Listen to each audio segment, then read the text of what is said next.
Well, hello and good morning. This is Auntie, and I am here to do a really quick review on Married at First Sight, Season 6, Episode 9, 1 month anniversary. If this is your first time being here, please like, comment, and subscribe to my channel. And to all of my new subscribers, thank you so much for joining the family, and to all of my nieces and nephews who have been with your auntie for the long haul. Thank you so much. I am going to go ahead on and jump right into this review of Married at First Sight. The first couple I want to talk about is Jacqueline and Ryan. Jacqueline in last week's episode indicated that she needed more time from Ryan. As you all know, he's a carpenter, he's a firefighter, he's a this, he's a that, he's a knick-knack, a patty rack, and give a dog a bone. And I mean, like he's really busy. He indicated last week during the episode that, basically in so many words, Jacqueline really needed to make the adjustment that this is what he has been doing for the last 8 or 9 years, and like it is who it is. So, okay, it's their anniversary, and he gets up and everything, and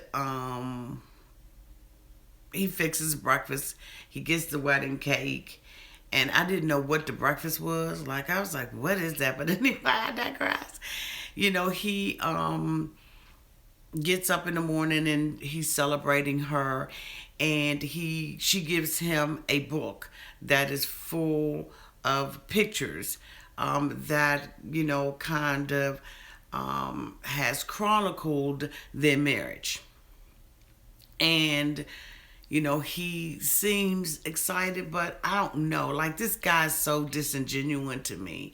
But anyway, I digress. He gives her a gift, and she opens up a little chest and everything, and she pulls it out. And before she can pull out what it is, he tells her, oh, it's a pass for 2 massages, stone massages. I cannot stand people that don't allow you to experience the gift. If you give me a gift, let me open it up and see what it is myself. Don't tell me what it is. If that's the case, just tell me when you buy it. I brought you for our anniversary. Like, this guy is so, like, he talks all the time. He has that gift of gab, and really is not a gift, it's a curse, because he can't really, to me, measure up or live up to, basically what he's saying. And then the thing about it is, if you go back and probably ask him the next day to regurgitate what he said, he probably wouldn't have a clue, and probably would get really defensive. Like, I just, I'm really starting not to like him. In her love language, we know that there's 5 love languages. Her love language is quality time. I don't know what his love language is yet. I guess just being there, being available for me whenever I have time to spend with you. Well, that's good for hobbies and crafts, but that's not good when you're dealing with people. But anyway, the next, we see him take her out to a soccer field, because this is what he likes to do. And so he's saying, if she can get with my program, then, it's all good, cool in the game. We see her have a conversation with Molly, sticking the butt Molly. She has a conversation with Molly, and she tells Molly, that Ryan has been spending a lot of time out of the home. He's already gone 2 days out the week for 24 hours. And he's been spending a lot of time, and she doesn't want to be on mommy duty. And really what she's saying in that is that, when you have a partner, whether it be a male or a female, and you want to spend that quality time with them, he's gotten to the point now where he's asking permission if he can go here or go there. Anytime as a woman, you don't want to say, well, no, I want to spend time with you, because you don't want to seem like the nagging woman or the nagging mom who is basically putting him on a curfew and trying to tell him to live, how to live his life. Like, this is a disaster just waiting to happen. This girl really needs time with him. And one thing I like about Jacqueline is that she is communicating her needs. And oftentimes as partners, we don't fully communicate what it is that we need from our other partner, and she has been doing that. So at the end of this experiment, if this relationship does not work, it will not be because Jacqueline has not clearly defined what her negotiables and her non-negotiables are. What she's going to have to do is, after this experiment, she's just going to have to, give him the boot, because she's never going to really fully get what it is that she needs to get out of Ryan, because he's all talk and no action. So anyway, she goes and plays soccer with him, and she tries to make the best of the day. But what is it, Ryan, that she likes? Don't be so selfish. I thought that he was very selfish in making a decision about what they were going to do. It should have been a collaborative discussion. We should collaborate and compromise and talk about what it is that we really want to experience on our 1-year anniversary. He's just not there, and I mean, like, I'm so sick of seeing his tail. He talks about playing strip soccer and everything, and she's like, that's for poker. She's one of those kind of girls that just goes with the flow, and I admire her for doing that. But at the same time, I'm saying you have to get what you need. The next time we see her, she's in the apartment folding clothes, and he is out with the friends. She said that every night recently, that is what he's been doing, leaving out at 11 o'clock at night just to go and have a beer or a drink with his friend. You have to, when you get married, you have to know that this is what you want to do, and that you're prepared for marriage. Not prepared for that particular partner, but prepared for marriage, and willing to make the sacrifices that come along with the sacrifices that come along with marriage. There is a lot of give and take, and everything is not going to be peachy keen. But when you're communicating what it is that you need out of that relationship, or you need for yourself, and your other partner is not listening, you have to make a decision on whether or not this is something that you want to stay in. And I am hoping that she makes a decision to kick that Bama to the curb, because I really do not like. I don't like him. I mean, it just is what it is. The next couple I wanted to talk about is Molly and John. Basically, they're still at the same place. God dang. She's steady making comments about how, they're the same person and they get along so well. But as we can see, there's absolutely no affection in this relationship. Evidently, his love language is acts of kindness, and because he's always doing something kind. Same thing with Jephte. Like, okay, he's, they had an argument in last episode, and in this particular episode, they sit down and they talk about it and basically lay it out, and they try to move on past this. But when sometimes someone says something and they cut really deep, it's more important about how a person makes you feel than it is about what they say. And I don't know how she really felt about what he said. She tries to say that she's moved on, but I just don't believe it. We see them on, he leaves her a note. She comes in. They have a glass of wine, and they're making jokes about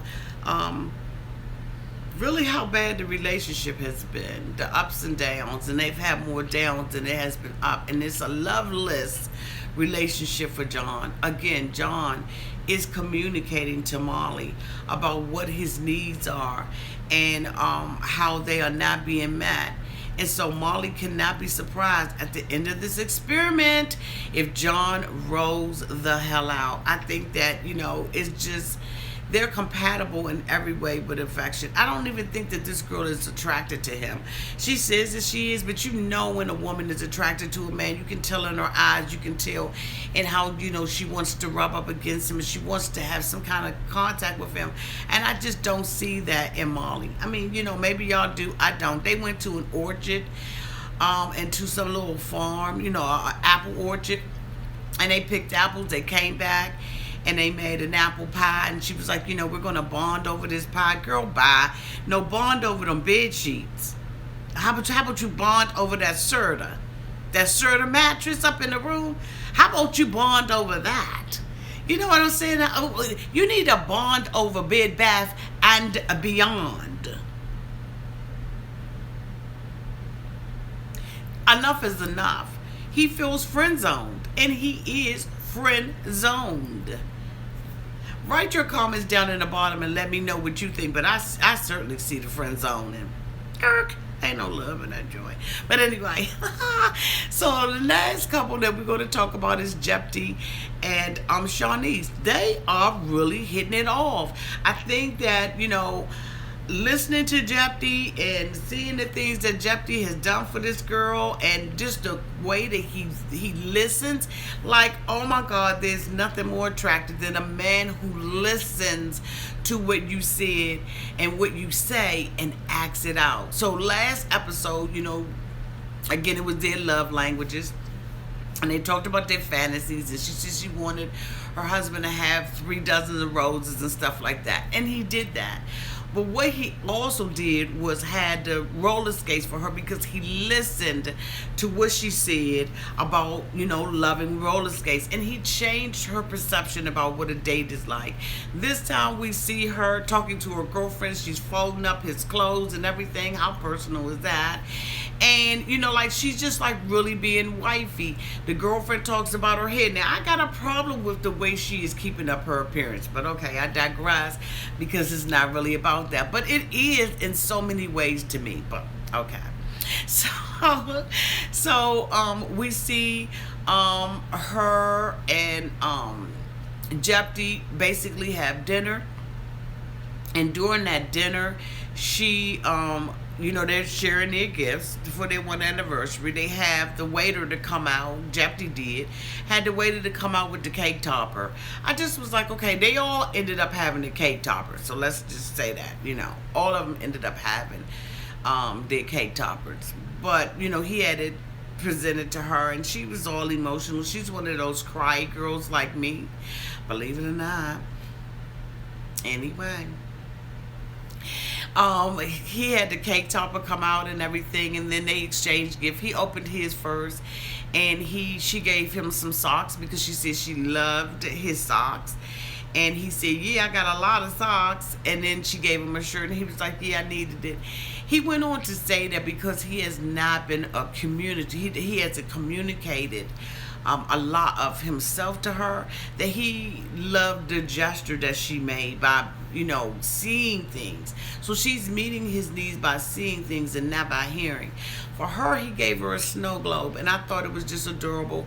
He said, I like it, but I'll explain what it is I don't like about it when you open it up. And they open it up, and it's a white couple, just got married. And he says 1 month anniversary, and 1 month anniversary, and to everlasting or beyond, or something like that. It was just absolutely adorable. And so we see her get emotional and all that kind of stuff. And then he gives her a second gift, and it's a little lighted up little picture frame and whatever it is, and it said Mr. and Mrs. Pierre at the bottom. And she started crying, and it's so sweet, because I know that a lot of this is editing, and we're gonna keep going back to editing. But he was edited in such a way that we thought that the relationship was hopeless. And to see them coming together is phenomenal. One of the things that I noticed about Ryan and Jacqueline is that they were filmed to look like everything was perfect, and now we're seeing that things are not as perfect as they appear to be.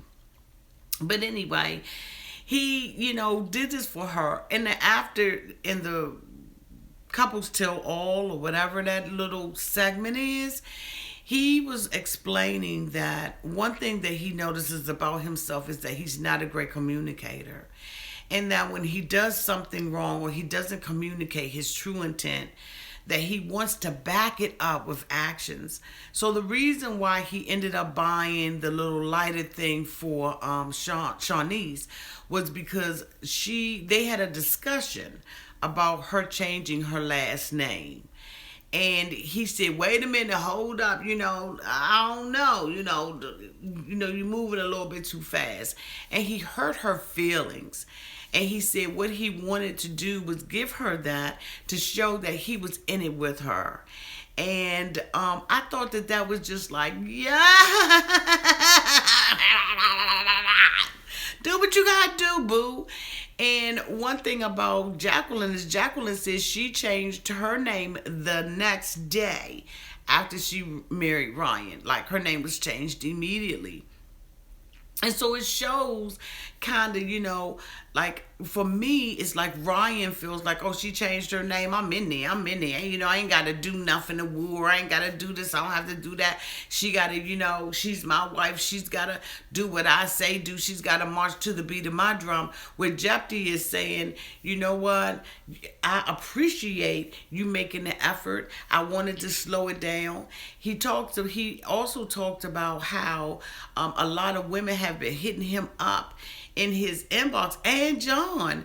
And I'm saying, women, god damn. I mean, usually it's the men that pursue, but in this age of 2018, women are pursuing men. It's so gross. These men are married. Why would you be out here pursuing somebody's husband? Disgusting. Disgusting. Disgusting. I'm glad to see that Jephthah is all in. I'm also glad to see John having patience and long suffering towards Molly. I'm hoping that relationship works out between her. I'm hoping that somewhere along the line things take a change.